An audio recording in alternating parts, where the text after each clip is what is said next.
We don't often get a very lengthy Saturday statement from you clarifying the president's remarks from the day prior. Can you walk through what the genesis of that was and whether or not you guys thought that perhaps it would be politically problematic had those statements been allowed to stand?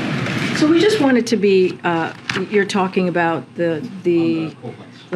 so we just wanted to be very clear on that, which is why we put out a statement. It seemed like there was some confusion on that. And so, I want to say this. It was, some of you were there. It was loud and hard to hear, I think, or maybe not exactly what was being said, but I currently don't want to get into punditry from here and why we did it or do it did it on TV. But I spoke to this over the weekend. The president's words, we believe, were twisted, and we were very clear about that. And the reason why we put out that statement to you asked me about the genesis. We believe his words were twisted, and we just wanted to make sure there was some clarity. I was in Massachusetts about a month ago, on the site of the largest old coal plant in America. Guess what? It costs them too much money. They can't count. No one's building new coal plants because they can't rely on it, even if they have all the coal guaranteed for the rest of the existence of the plant. So it's going to become a wind generation. And all they're doing is going to save them a hell of a lot of money and using the same transmission line they transmitted the coal-fired electric on. We're going to be shutting these plants down all across America and having wind and solar.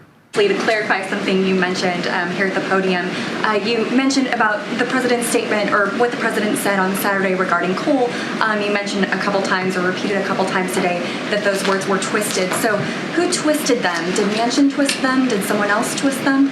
It's how it was reported out was being twisted.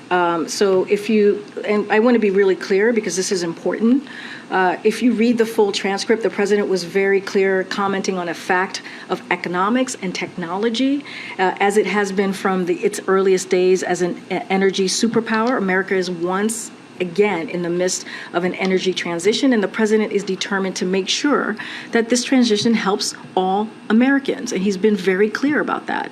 And these weren't some novel comments as they were taken and twisted to be.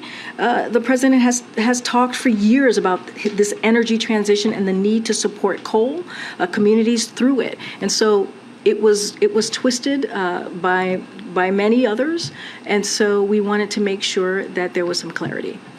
You said that the president is fighting for coal communities, but just to follow up, that doesn't mean that he's fighting to keep these coal mines open, does it? Look, the president, I laid out very clearly about how the president sees his part in this and what he has done.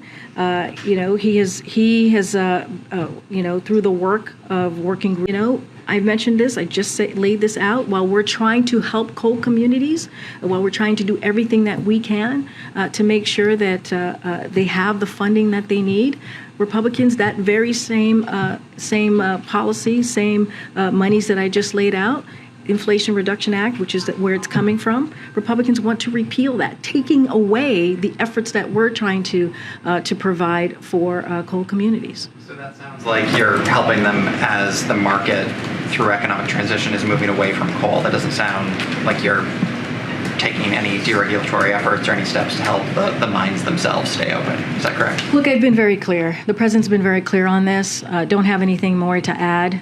Again, we believe what he was trying to say was twisted, and we've laid that down very clearly. You heard from my statement. You heard from what I just said here today. How do you twist those words? He said we're shutting those plants down. Go ahead, Phil. Different question.